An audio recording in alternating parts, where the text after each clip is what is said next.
তো পানি বানাইয়া না ঘুমায়া না খাইয়া দিনকে দিন মনে করি নাই, রাতকে রাত মনে করি নাই। আজকে দুনিয়াতে যদি একটু মতের অমিল হয়ে যায়, মাও কথা বলে না, বাবাও কথা বলে না, ভাই দূরে সরে যায়, বোন দূরে সরে যায়, বন্ধু দূরে সরে যায়, এমনকি বিবিও বাপের বাড়ি চলে যায়। ওরে মুসলমান, তাহলে তাকে তো বন্ধু বানায় লাভ নাই। যে বিপদের সময় আমার সঙ্গে থাকে না, বন্ধু তাকেই বানাও যাকে সদা সর্বদা কাছে পাওয়া যাবে। তিনি কে? জোরে বলেন, তিনি কে? বালিশের সঙ্গে মাথাটা লাগাইয়া মোরাকাবা করেন, আজরাইল তো আসবেই, আমি যদি মারা যাই ধরে নিবেন আমি তো মারা গেলাম। সবাই কান্নাকাটি করে ঠিক, তবে সবাই আমার কবরে পাঠাবার জন্যও প্রস্তুতি নিতেছে। কেউ গরম পানি বসায়, কেউ মশারি টানায়, কেউ বাজারে যায় কাফনের কাপড় আনার জন্যে, কেউ মসজিদে গেছে খাটিয়া আনার জন্যে, কেউ কবর খুঁড়তে গেছে, কেউ বাঁশ কাটার জন্য গেছে। আমাকে গোসল করাইয়া 3খানা বা 5খানা সাদা পাতলা কাপড়ের প্যাকেট বানাইয়া মুর্দার খাটে উঠাইয়া জানাজা দিয়া 4 জনে কাঁধে নিয়ে কবরের দিকে রওনা হয়। আমার ছোট ছোট ছেলে মেয়েগুলো পেছনে পেছনে দৌড়ায়, আর আমাকে আব্বু আব্বু বলে ডাকে। সন্তানের ডাকে সাড়া দেওয়ার শক্তি আমার নাই। আমার বিবি ঘরের ফ্লোরে গড়াগড়ি করে কাঁদে, আমার মা বাড়ির দরজায় গাছের আড়ালে দাঁড়াইয়া আমার লাশের দিকে তাকাইয়া তাকাইয়া কাঁদে। আমাকে কবরের মধ্যে রেখে মাথার মুষ্টি খুলে পায়ের বাঁধন খুলে উঠে গেল সবাই বাঁশের চালি দিয়া, কলা পাতা বিছায়া সবাই মাটি দিয়া চলে যায়।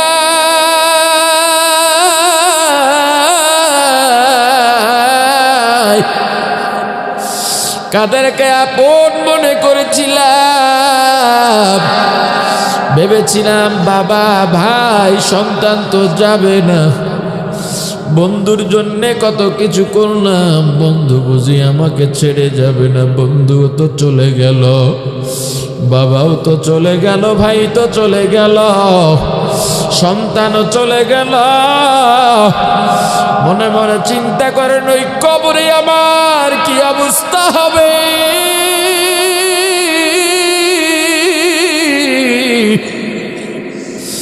ওই কবরটা কেমন, আরে কবরে কেমন করব।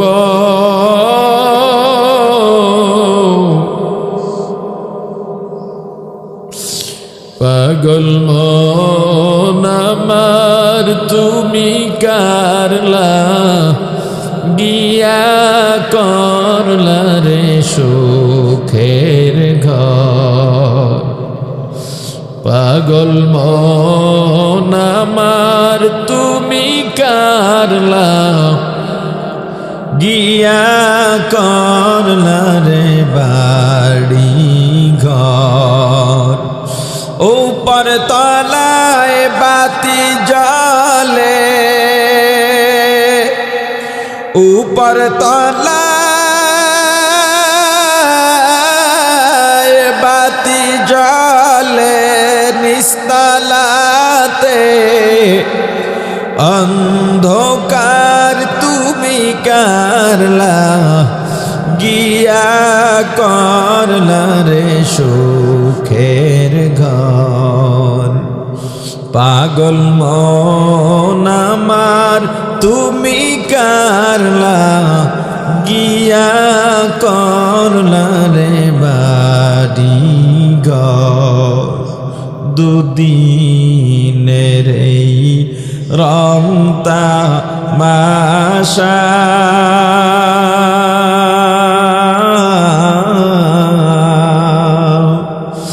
আরো যত স্বপ্ন আশা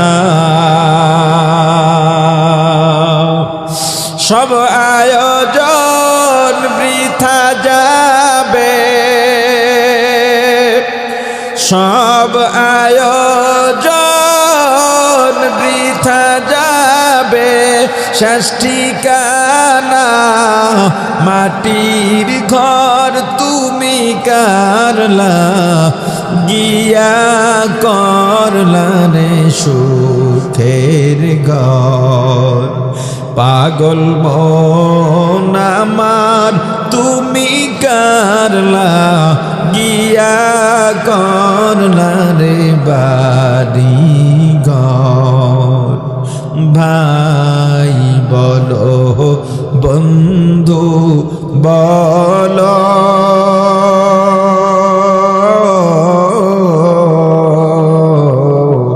নয়তো কেউ আপন তোমার।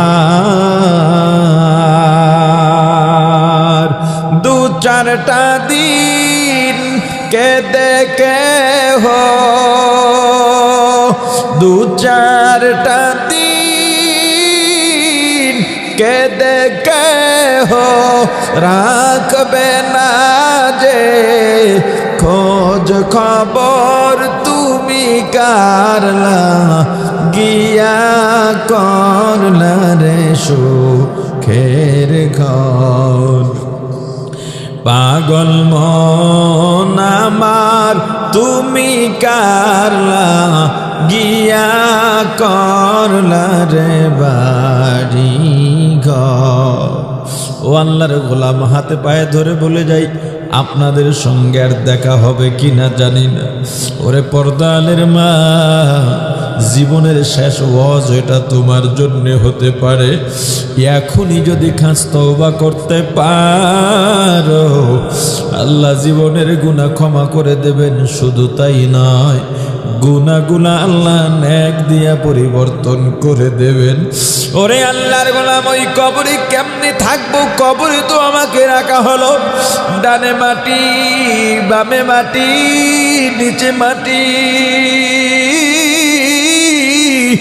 ঘোর অন্ধকার। কবরের মতো অন্ধকার দুনিয়ার মধ্যে আর কোনো অন্ধকার নাই। জানি না আল্লাহর কাছে কবুল হইতে পারলাম কিনা। আমি যদি বেঈমান নাফরমান হয়ে আসি, আমার সাজার কোনো অভাব নাই। এতটুকু চিন্তা করার পরে যদি দেখো মনটা নরম হয়ে গেছে, ওরে আল্লাহর গোলাম, হাতে পায়ে ধরে বলি, তখন আর ঘুমাইও না। সবাই ঘুমায় গেছে, তুমি জেগে যাও সুন্দরভাবে ওযু বানাইয়া,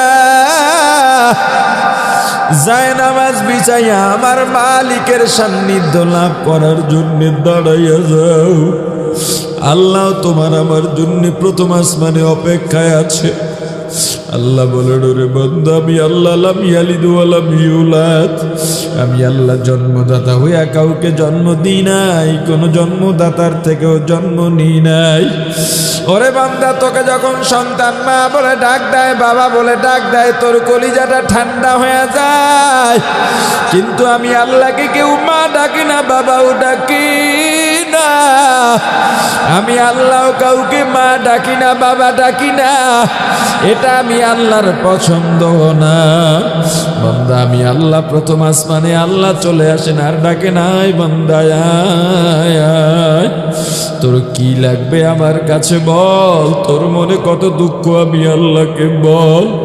তোর মনে কত কষ্ট আমি আল্লাহর কাছে বল। যা চাওয়া লাগবে আমি আল্লাহর কাছে চা।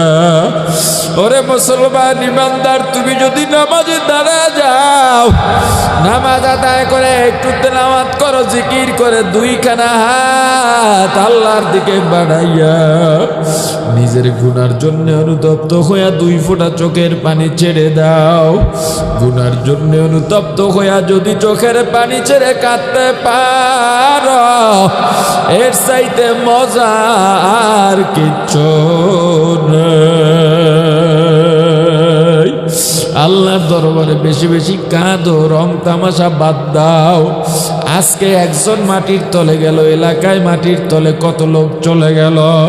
কালকে তুমি আমি যাব, দুনিয়াবাসী দেখবে, ওই এলান হয়ে যাবে অবুকার দুনিয়ার মধ্যে নেই। আর ওই কবরে কেমনে থাকবা?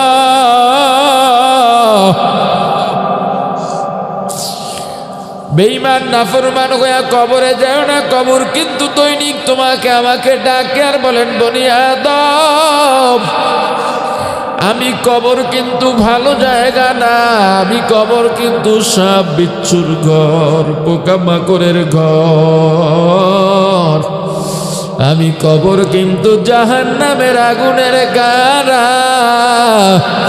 বেঈমান নাফরমান হইয়া যদি কবরের মধ্যে আসো, কবরের দুই দিক থেকে মাটি এমন ভাবে চাপ মারবে, শরীরের হাড্ডিগুলো টুকরা টুকরা হয়ে যাবে। এর চেয়ে বড় শাস্তি আর কিচ্ছু হইতে পারে না। ওরে আল্লাহর গোলাম, নামাজ আর ছাইড়ো না, নামাজ ছাইড়ো না, বেপরদায় চইল না। যারা দাড়ি কামাও বা এক মুষ্টির কম ছাটো, আর ছাইটো না, দাড়ি কামাও না। আমার রাসূল বড় কষ্ট পান।